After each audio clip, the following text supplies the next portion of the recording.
ഇന്നത്തെ വീഡിയോയിൽ Python object oriented പ്രോഗ്രാമിംഗിലെ 3 കൺസെപ്റ്റുകളാണ് നമ്മൾ ഡിസ്കസ് ചെയ്യാൻ പോകുന്നത്. ഒന്ന് മെത്തേഡ് റെസൊല്യൂഷൻ ഓർഡർ അല്ലെങ്കിൽ MRO, 2 അഗ്രിഗേഷൻ, 3 കമ്പോസിഷൻ. ഈ 3 ടോപ്പിക്കുകളും ഇൻഹെറിറ്റൻസുമായി ബന്ധപ്പെട്ടവയാണ്. അതുകൊണ്ട് ഇൻഹെറിറ്റൻസ് എന്താണെന്ന് അറിയില്ലെങ്കിൽ അത് സിമ്പിളായി എക്സ്പ്ലെയിൻ ചെയ്യുന്ന വീഡിയോവിൻ്റെ ലിങ്ക് ഡിസ്ക്രിപ്ഷനിൽ കൊടുത്തിട്ടുണ്ട്. ഇനി എന്താണ് മെത്തേഡ് റെസൊല്യൂഷൻ ഓർഡർ എന്ന് നോക്കാം. ഒന്നിൽ കൂടുതലോ ക്ലാസ്സുകളിൽ നിന്നും ഒരു പുതിയ ക്ലാസ്സിനെ ക്രിയേറ്റ് ചെയ്യുന്നതിനെയാണ് ഇൻഹെറിറ്റൻസ് എന്ന് നമ്മൾ നേരത്തെ പറഞ്ഞിരുന്നു. ഇൻഹെറിറ്റൻസ് ചെയ്യുന്ന സമയത്ത് പാരന്റ് ക്ലാസ്സിലും ചൈൽഡ് ക്ലാസ്സിലും ഒരേ പേരിലുള്ള ഫങ്ഷൻസ് അല്ലെങ്കിൽ മെത്തേഡ്സ് ഉണ്ടാകാം. അതിനുദാഹരണമാണ് നിങ്ങൾ സ്ക്രീനിൽ കാണുന്നത്. എൻജിൻ എന്ന് പറഞ്ഞൊരു ക്ലാസ് കണ്ടില്ലേ, അതിൽ സ്റ്റാർട്ട് എന്ന് പറഞ്ഞ ഒരു മെത്തേഡുണ്ട്. അതുപോലെ വീൽസ് എന്ന് പറയുന്ന ഒരു ക്ലാസ് ഉണ്ട്, അതിലും സ്റ്റാർട്ട് എന്ന് പറയുന്ന ഒരു മെത്തേഡുണ്ട്. കാർ എന്ന് പറയുന്ന പുതിയൊരു ചൈൽഡ് ക്ലാസ് ക്രിയേറ്റ് ചെയ്തു.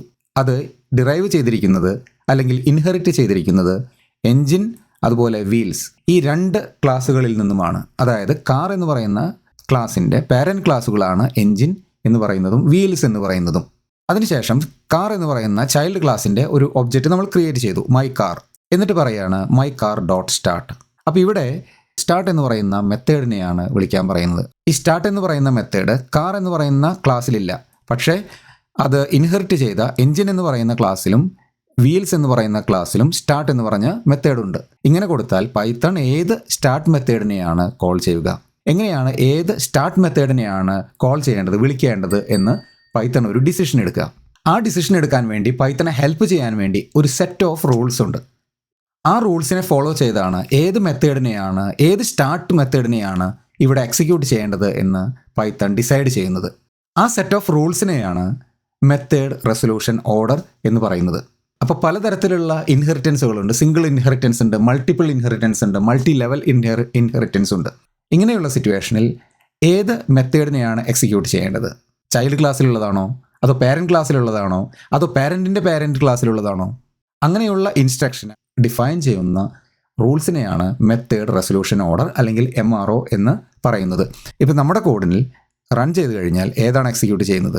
എൻജിൻ ഈസ് സ്റ്റാർട്ടിങ് എന്നാണ് പറയുന്നത്. ഇവിടെ എൻജിൻ എന്ന് പറയുന്ന പാരന്റ് ക്ലാസ്സിലെ സ്റ്റാർട്ട് മെത്തേഡിനെയാണ് വിളിച്ചത്. അതെന്തുകൊണ്ടാണെന്നുള്ളത് നമ്മൾ അടുത്ത സെക്ഷനിൽ മനസ്സിലാക്കുന്നതാണ്. ഇനി നമ്മൾ ആദ്യം സിംഗിൾ ഇൻഹെറിറ്റൻസിൽ എങ്ങനെയാണ് മെത്തേഡ് റെസൊല്യൂഷൻ ഓർഡർ വർക്ക് ചെയ്യുന്നത് എന്ന് നമുക്ക് നോക്കാം. സ്ക്രീനിൽ എക്സാമ്പിളിൽ വെഹിക്കിൾ എന്ന് പറയുന്ന ഒരു പാരന്റ് ക്ലാസ് ഉണ്ട്, അതിൽ സ്റ്റാർട്ട് എന്ന് പറയുന്ന ഒരു മെത്തേഡുണ്ട്. അതുപോലെ കാർ എന്ന് പറയുന്ന ഒരു ചൈൽഡ് ക്ലാസ് ഞാൻ വെഹിക്കിളിൽ നിന്നും ഇൻഹെറിറ്റ് ചെയ്തിട്ടുണ്ട്, അതിലുമുണ്ട് ഒരു സ്റ്റാർട്ട് മെത്തേഡ്. ഈ 2 സ്റ്റാർട്ട് മെത്തേഡും തമ്മിലുള്ള ഡിഫറൻസ് അറിയാൻ അതെന്താണ് പ്രിൻറ്റ് ചെയ്തത് എന്ന് നമുക്ക് നോക്കിയാൽ മതി. ഇപ്പോൾ പാരൻറ്റിൻ്റെ സ്റ്റാർട്ടാണ് വർക്ക് ചെയ്തത് എന്നുണ്ടെങ്കിൽ സ്റ്റാർട്ടിങ് ദ വെഹിക്കിൾ എന്ന് കാണാം. അതേസമയം കാറിലെ സ്റ്റാർട്ടാണ് വർക്ക് ചെയ്തതെങ്കിൽ സ്റ്റാർട്ടിങ് ദ കാർ എന്ന് കാണാം. കാറിൻ്റെ ഒരു ഒബ്ജക്റ്റ് ക്രിയേറ്റ് ചെയ്തിരിക്കുന്നു, മൈ കാർ ഡോട്ട് സ്റ്റാർട്ട് എന്ന് വിളിച്ചിരിക്കുന്നു. ഇപ്പോൾ ഇവിടെ സ്റ്റാർട്ടിങ് ദ കാർ എന്നാണ് പ്രിൻറ്റ് ചെയ്തിരിക്കുന്നത്. അതായത് ചൈൽഡ് ക്ലാസ്സിലെ സ്റ്റാർട്ട് മെത്തേഡാണ് എക്സിക്യൂട്ട് ചെയ്തത്. ഇവിടെ MRO എങ്ങനെയാണ് വർക്ക് ചെയ്തത്? ഒരു ഒബ്ജക്റ്റിലെ ഒരു മെത്തേഡിനെ വിളിക്കുമ്പോൾ പൈത്തൺ ആദ്യം തന്നെ നോക്കുന്നത് ആ ഒബ്ജക്റ്റിൻ്റെ ക്ലാസ്സിൽ ആ മെത്തേഡ് ഉണ്ടോ എന്നാണ്. ഇവിടെ മൈ കാർ എന്ന് പറയുന്ന ഒബ്ജക്റ്റ് അത് ഏതിൻ്റെ ഒബ്ജക്റ്റാണ്? കാർ എന്ന് പറയുന്ന ക്ലാസിൻ്റെ ഒബ്ജക്റ്റാണ് അല്ലേ. അപ്പോൾ പൈത്തൺ നോക്കുക, ഈ കാർ എന്ന് പറയുന്ന ക്ലാസ്സിൽ സ്റ്റാർട്ട് എന്ന് പറയുന്ന ഒരു മെത്തേഡ് ഉണ്ടോ എന്നാണ് നോക്കുന്നത്. ഇവിടെ സ്റ്റാർട്ട് എന്ന് പറയുന്ന ഒരു മെത്തേഡ് ഉണ്ട്, അതുകൊണ്ടാണ് സ്റ്റാർട്ടിങ് ഇൻ ദ കാർ എന്ന് പ്രിൻറ്റ് ചെയ്തത്. എന്നാൽ ഇവിടെ കാറിനകത്ത് സ്റ്റാർട്ട് എന്ന് പറയുന്ന മെത്തേഡിനെ ഞാൻ ഡിലീറ്റ് ചെയ്തു. ഓക്കെ, ഇപ്പോൾ കാർ എന്ന് പറയുന്ന ചൈൽഡ് ക്ലാസ്സിൽ ഒരു മെത്തേഡും ഇല്ല. അതിനുശേഷം ഞാൻ ഈ കോഡ് റൺ ചെയ്യുകയാണ്.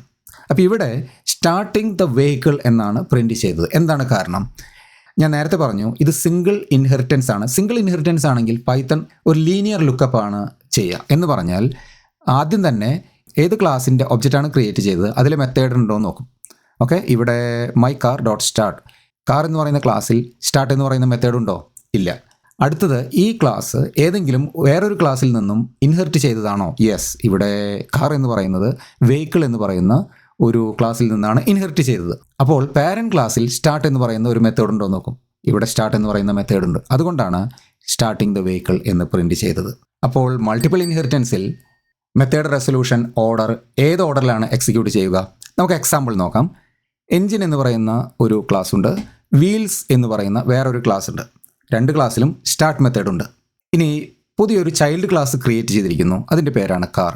ഈ കാർ ഇൻഹെറിറ്റ് ചെയ്തിരിക്കുന്നത് എൻജിൻ എന്ന് പറയുന്ന പാരന്റ് ക്ലാസ്സിൽ നിന്നും വീൽസ് എന്ന് പറയുന്ന പാരന്റ് ക്ലാസ്സിൽ നിന്നാണ്. അതായത് 2 ക്ലാസ്സിൽ നിന്നും ഈ കാർ എന്ന് പറയുന്ന പുതിയ ചൈൽഡ് ക്ലാസ്സിനെ ഇൻഹെറിറ്റ് ചെയ്തിരിക്കുന്നു. കാറിൻ്റെ ഒബ്ജക്റ്റ് നമ്മൾ ക്രിയേറ്റ് ചെയ്തു, മൈ കാർ ഡോട്ട് സ്റ്റാർട്ട്. ഇവിടെ ഏത് സ്റ്റാർട്ട് മെത്തേഡിനെ ആയിരിക്കും വിളിക്കുന്നത്? എൻജിൻ ഈസ് സ്റ്റാർട്ടിംഗ് എന്നാണ് പ്രിൻറ്റ് ചെയ്തിരിക്കുന്നത്. അതായത് എൻജിൻ പാരൻറ്റ് ക്ലാസ്സിലെ സ്റ്റാർട്ട് മെത്തേഡിനെയാണ് വിളിച്ചിരിക്കുന്നത്. ഇവിടെ കാർ ഇൻഹെറിറ്റ് ചെയ്തിരിക്കുന്നത് എൻജിൻ അതുപോലെ വീൽസ്, ഇങ്ങനെ 2 പാരൻറ്റ് ക്ലാസ്സുകളിൽ നിന്നാണ്. മൾട്ടിപ്പിൾ ഇൻഹെറിറ്റൻസിൻ്റെ കേസിൽ മെത്തേഡ് റെസൊല്യൂഷൻ ഓർഡർ പറയുന്നത് എന്താണെന്നറിയോ? ഏതൊക്കെ ക്ലാസ്സിൽ നിന്നാണ് ചൈൽഡ് ക്ലാസ് ഇൻഹെറിറ്റൻസ് ചെയ്തിരിക്കുന്നത് എന്ന് നോക്കുക. ഇവിടെ എൻജിൻ, വീൽസ്, അങ്ങനെ 2 ക്ലാസ്സിൽ നിന്നാണ് ചെയ്തിരിക്കുന്നത്. പാരൻറ്റ് ക്ലാസ്സിൻ്റെ ലിസ്റ്റ് ബ്രാക്കറ്റിൽ കൊടുത്തിട്ടുണ്ട്. ഇതിൽ ആദ്യം കൊടുത്തിരിക്കുന്ന പാരൻറ്റ് ക്ലാസ് ഏതാണോ അതിനകത്താണ് ആദ്യം ചെക്ക് ചെയ്യേണ്ടത്. ഇവിടെ മെത്തേഡ് റെസൊല്യൂഷൻ ഓർഡർ പറയുന്നത് സ്റ്റാർട്ട് എന്ന് പറയുന്ന മെത്തേഡിനെ വിളിക്കുമ്പോൾ ആദ്യം തന്നെ ഏത് ക്ലാസിൻ്റെ ഒബ്ജക്റ്റാണോ ഇവിടെ ക്രിയേറ്റ് ചെയ്തിരിക്കുന്നത് അതിനകത്ത് സ്റ്റാർട്ട് എന്ന് പറയുന്ന ഒരു മെത്തേഡ് ഉണ്ടോ നോക്കുക. ഇവിടെ കാർ എന്ന് പറയുന്ന ക്ലാസിൻ്റെ ഒബ്ജക്റ്റാണ്. കാറിനകത്ത് സ്റ്റാർട്ട് എന്ന് പറയുന്ന ഒരു മെത്തേഡില്ല. അടുത്തതായി ഏതൊക്കെ ക്ലാസ്സുകളിൽ നിന്നാണ്, ഏതൊക്കെ പാരൻറ്റ് ക്ലാസ്സുകളിൽ നിന്നാണ് ഈ ക്ലാസ് കാർ ക്ലാസ് ഇൻഹെറിറ്റ് ചെയ്തിരിക്കുന്നത്? Engine, wheels. അപ്പോൾ ഇതിലെ ആദ്യത്തെ പാരൻറ്റ് ക്ലാസ് എൻജിനാണ്. ബ്രാക്കറ്റിൽ കൊടുത്തിരിക്കുന്ന ആദ്യത്തെ പാരൻറ്റ് ക്ലാസ് എൻജിനാണ്. അതുകൊണ്ട് എൻജിൻ എന്ന് പറയുന്ന പാരൻറ്റ് ക്ലാസ്സിൽ പോയി ചെക്ക് ചെയ്യുക. സ്റ്റാർട്ട് എന്ന് പറയുന്ന ഒരു മെത്തേഡ് ഉണ്ടോ എന്ന് ചെക്ക് ചെയ്യുക.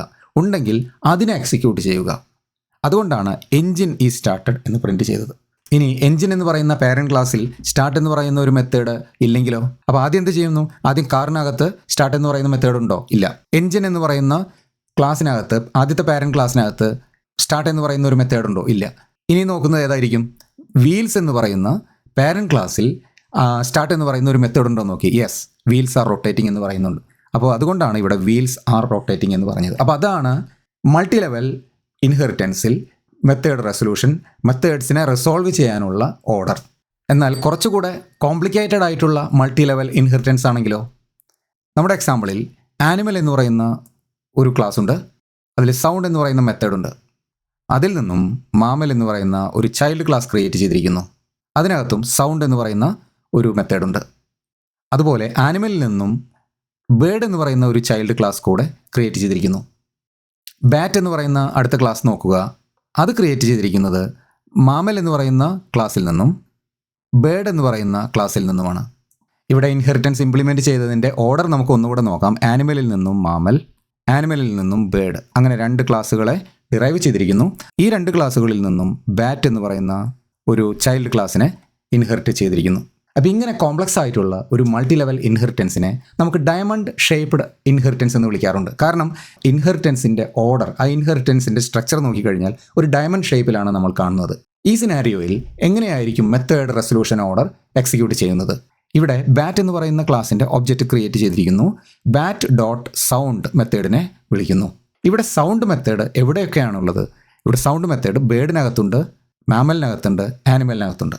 ഓർഡർ അനുസരിച്ച് നോക്കുകയാണെങ്കിൽ ആദ്യം മെത്തേഡ് റെസൊല്യൂഷൻ ഓർഡർ നോക്കുന്നു. സൗണ്ട് എന്ന് പറയുന്ന മെത്തേഡ് ബാറ്റിനകത്തുണ്ടോ? ബാറ്റിനകത്തില്ല. അപ്പോൾ നോക്കുന്നത് എവിടെയാണ്? ഏത് ക്ലാസ്സുകളിൽ നിന്നാണ് ബാറ്റിനെ ഇൻഹെറിറ്റ് ചെയ്തിരിക്കുന്നത്? Mammal, bird. അപ്പോൾ അതിൽ ആദ്യത്തെ ക്ലാസ്സിൽ പോയി നോക്കും. മാമൽ, അവിടെ ഒരു സൗണ്ട് എന്ന് പറയുന്ന ഒരു മെത്തേഡുണ്ട്. അതുകൊണ്ടാണ് മാമൽ മേക്ക് സൗണ്ട്സ് എന്ന് എക്സിക്യൂട്ട് ചെയ്തത്. ഇനി മാമൽ എന്ന് പറയുന്ന ക്ലാസ്സിനകത്ത് അങ്ങനെ ഒരു മെത്തേഡ് ഇല്ലെങ്കിലോ? നമുക്ക് എക്സിക്യൂട്ട് ചെയ്ത് നോക്കാം. അപ്പോൾ ബേർഡ് സിംഗിങ് എന്നാണ് പറഞ്ഞത്. കാരണം എന്താ? മാമലിനകത്തില്ല. അതുകൊണ്ട് നെക്സ്റ്റ് ഏത് പാരൻറ്റ് ക്ലാസ് ആണെന്ന് നോക്കി, ബേർഡ്, അതിനകത്തുണ്ട്. അതുകൊണ്ടാണ് ബേർഡ് സിംഗിങ് എന്ന് പ്രിൻറ്റ് ചെയ്തത്. ഇനി ബേർഡ് എന്ന് പറയുന്ന ക്ലാസ്സിനകത്തും സൗണ്ട് എന്ന് പറയുന്ന ഒരു മെത്തേഡ് ഇല്ലെങ്കിലോ? നമുക്ക് എക്സിക്യൂട്ട് ചെയ്ത് നോക്കാം. അങ്ങനെയാണെങ്കിൽ ആനിമൽ മേക്ക് സൗണ്ട് എന്നാണ് പ്രിൻറ്റ് ചെയ്തത്. എന്താണ് കാരണം? ആദ്യം മെത്തേഡ് റെസൊല്യൂഷൻ ഓർഡർ നോക്കുന്നു. ഈ സൗണ്ട് എന്നത് ബാറ്റിനകത്തുണ്ടോ? ഇല്ല. അപ്പോൾ നോക്കുന്നു ഏതൊക്കെ ക്ലാസ്സിൽ നിന്നാണ് ഇൻഹെറിറ്റ് ചെയ്തിരിക്കുന്നത്? Mammal and bird. മാമലിനകത്തുണ്ടോ? ഇല്ല. അങ്ങനെയാണെങ്കിൽ അടുത്തതായി ഇൻഹെറിറ്റ് ചെയ്തിരിക്കുന്നത് ഏതാണ്? ബേർഡ്. ബേർഡിനകത്തുണ്ടോ? ഇല്ല. ഇനി നോക്കുന്നത് ഏതാണ്?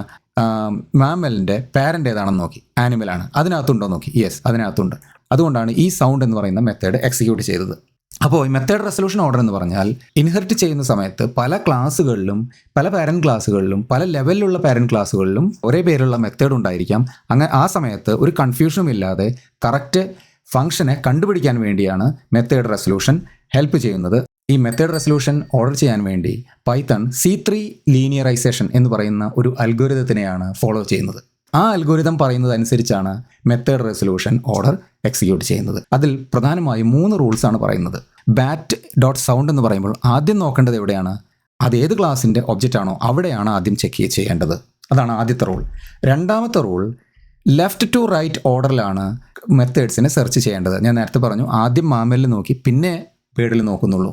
ഇനി പറയുന്ന ഒരു കാര്യം, ഇവിടെ മാമലിനകത്തും ബേഡിനകത്തും സൗണ്ട് എന്ന് പറഞ്ഞ ഒരു മെത്തേഡ് ഉണ്ടായിരുന്നില്ല. അപ്പോൾ എവിടെ പോയി നോക്കി?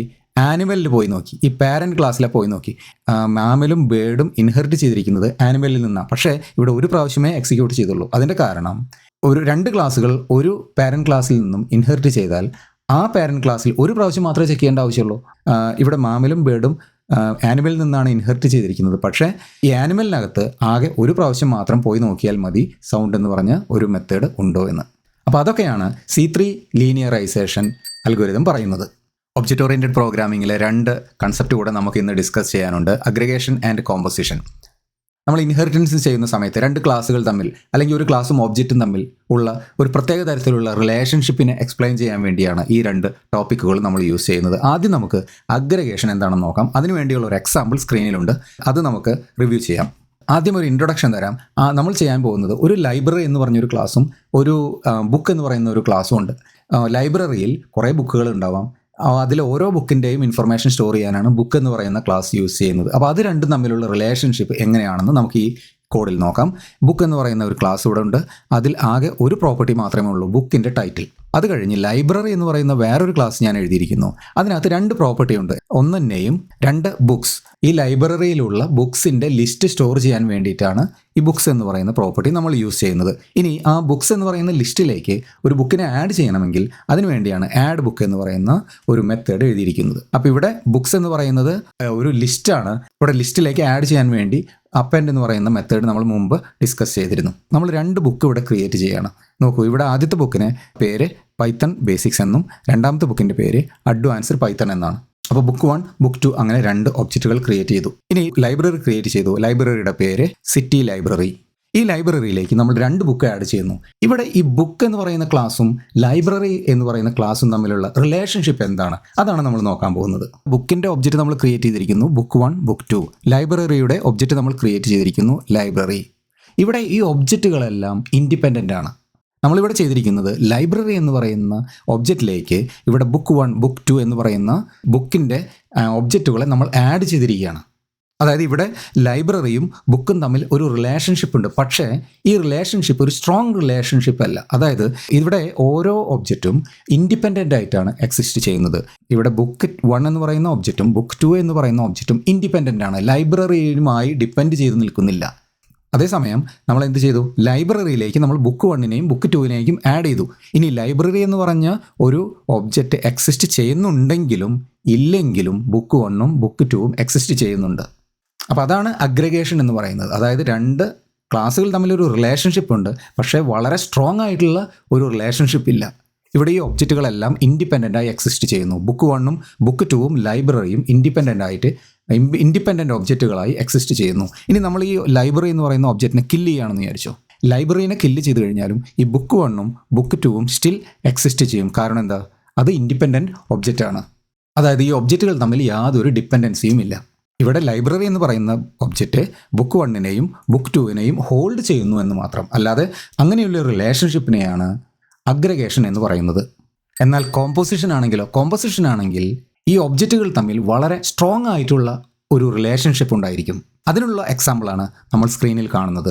ഇവിടെ റൂം എന്ന് പറയുന്ന ഒരു ക്ലാസ് ഞാൻ ക്രിയേറ്റ് ചെയ്തിരിക്കുന്നു. ഈ റൂമിൽ ഒരു പ്രോപ്പർട്ടി മാത്രമേ ഉള്ളൂ, നെയിം. ഇനി ഞാൻ ഹൗസ് എന്ന് പറയുന്ന വേറൊരു ക്ലാസ് ക്രിയേറ്റ് ചെയ്തിരിക്കുന്നു. അതിനും 2 പ്രോപ്പർട്ടിയാണുള്ളത്. ഒന്ന് അഡ്രസ്സ്, ഈ വീട് എവിടെയാണ് അതിൻ്റെ അഡ്രസ്സ്. 2 റൂംസ്, ഈ വീടിന് എത്ര റൂംസ് ഉണ്ട്, അത് ഏതൊക്കെ റൂമാണ് എന്ന് പറയാൻ വേണ്ടി നമ്മൾ എന്ത് ചെയ്യുന്നു? നമ്മൾ റൂം എന്ന് പറയുന്ന ക്ലാസിൻ്റെ ഒബ്ജക്റ്റിനെയാണ് നമ്മളിവിടെ യൂസ് ചെയ്യുന്നത്. കണ്ടോ, റൂംസ് എന്ന് പറയുന്നതും ഒരു ലിസ്റ്റാണ്. നമ്മളിവിടെ പറയാണ് റൂംസ് ഓഫ് ലിവിംഗ് റൂം. അപ്പോൾ ഇവിടെ റൂമിൻ്റെ ഒരു ഒബ്ജക്റ്റ് ക്രിയേറ്റ് ചെയ്തു, റൂംസ് ഓഫ് ബെഡ്റൂം രണ്ടാമത്തെ ഒബ്ജക്റ്റ് ക്രിയേറ്റ് ചെയ്തു. ഇവിടെ റൂംസ് ഓഫ് കിച്ചൺ മൂന്നാമത്തെ റൂം ക്രിയേറ്റ് ചെയ്തു. ഇനി ഹൗസിൻ്റെ ഒബ്ജക്റ്റ് നമ്മൾ ക്രിയേറ്റ് ചെയ്യുക. ആ വീടിൻ്റെ അഡ്രസ്സ് എന്താണ്, അതാണ് നമ്മൾ ഇവിടെ നിന്നും പാസ് ചെയ്യുന്നത്. ഇനി ഹൗസിലെ റൂംസ് നമുക്ക് പ്രിൻറ്റ് ചെയ്ത് നോക്കാം. ഞാൻ ഈ കോഡ് റൺ ചെയ്യാം. ഇവിടെ നിങ്ങൾക്ക് കാണാം ലിവിംഗ് റൂം, ബെഡ്റൂം, കിച്ചൺ എന്ന് പ്രിൻറ്റ് ചെയ്തിരിക്കുന്നു. കോമ്പോസിഷൻ എന്തുകൊണ്ടാണ് ഒരു സ്ട്രോങ് റിലേഷൻഷിപ്പ്, ഒബ്ജക്റ്റുകൾ തമ്മിൽ ഒരു സ്ട്രോങ് റിലേഷൻഷിപ്പ് ഉണ്ട് എന്ന് പറയുന്നത്? ഇവിടെ ലിവിംഗ് റൂം, അതുപോലെ ബെഡ്റൂം, ഇവിടെ കിച്ചൺ എന്ന 3 റൂമിൻ്റെ ഇൻഫർമേഷൻ സ്റ്റോർ ചെയ്യാൻ വേണ്ടി നമ്മൾ റൂം എന്ന് പറയുന്ന ക്ലാസിൻ്റെ ഒബ്ജക്റ്റാണ് യൂസ് ചെയ്തത്. അതും ഈ ഹൗസിനകത്താണ് നമ്മൾ യൂസ് ചെയ്തിരിക്കുന്നത്. അതുകൊണ്ട് ഈ ഹൗസ് എന്ന് പറയുന്ന ഒരു ക്ലാസിൻ്റെ ഒബ്ജക്റ്റ് ക്രിയേറ്റ് ചെയ്താൽ മാത്രമേ, അതല്ലെങ്കിൽ അത് എക്സിസ്റ്റ് ചെയ്യുന്നുണ്ടെങ്കിൽ മാത്രമേ ഈ റൂം എന്ന് പറയുന്ന ഒബ്ജക്റ്റുകൾക്ക് എക്സിസ്റ്റൻസ് ഉള്ളൂ. നമ്മൾ ഈ ഹൗസിനെ കില്ല് ചെയ്യുകയാണെങ്കിൽ ഈ ഹൗസിനകത്തുള്ള റൂമിൻ്റെ ഒബ്ജക്റ്റുകളെല്ലാം ഓട്ടോമാറ്റിക്കലി ഡിലീറ്റ് ആയി പോകും. അതുകൊണ്ടാണ് നമ്മൾ ഹൗസും റൂമും തമ്മിൽ വളരെ സ്ട്രോങ് ആയിട്ടുള്ള ഒരു റിലേഷൻഷിപ്പ് ഉണ്ട് എന്ന് പറയുന്നത്. ഈ ടൈപ്പിലുള്ള റിലേഷൻഷിപ്പിനെയാണ് കോമ്പോസിഷൻ എന്ന് പറയുന്നത്. ഹൗസ് എന്ന് പറയുന്ന ഒബ്ജക്റ്റ് എത്ര സമയം എക്സിസ്റ്റ് ചെയ്യുന്നോ അത്രയും സമയമാണ് ഈ റൂം എന്ന് പറയുന്ന ഒബ്ജക്റ്റിൻ്റെയും എക്സിസ്റ്റൻസ് ഉള്ളൂ. ഹൗസിനെ കില്ല് ചെയ്ത് കഴിഞ്ഞാൽ ഓട്ടോമാറ്റിക്കലി റൂമും ഡിലീറ്റ് ആയി പോകും. ഇങ്ങനെ ക്ലാസും ഒബ്ജക്റ്റും തമ്മിൽ വളരെ സ്ട്രോങ് ആയിട്ടുള്ള ഒരു റിലേഷൻഷിപ്പ് ഉണ്ടെങ്കിൽ അതിനെ നമ്മൾ കോമ്പോസിഷൻ എന്ന് പറയുന്നു. ഇന്ന് 4 കാര്യങ്ങളാണ് നമ്മൾ ഡിസ്കസ് ചെയ്തത്. Method resolution order, C3 linearization algorithm, composition, aggregation. Python ട്യൂട്ടോറിയലിൻ്റെ അടുത്ത വീഡിയോയിൽ ഗെറ്റേഴ്സും സെറ്റേഴ്സും എന്താണെന്ന് നമ്മൾ ഡിസ്കസ് ചെയ്യുന്നതാണ്. അടുത്ത വീഡിയോയുമായി വീണ്ടും കാണാം. അതുവരെ ബൈ ബൈ.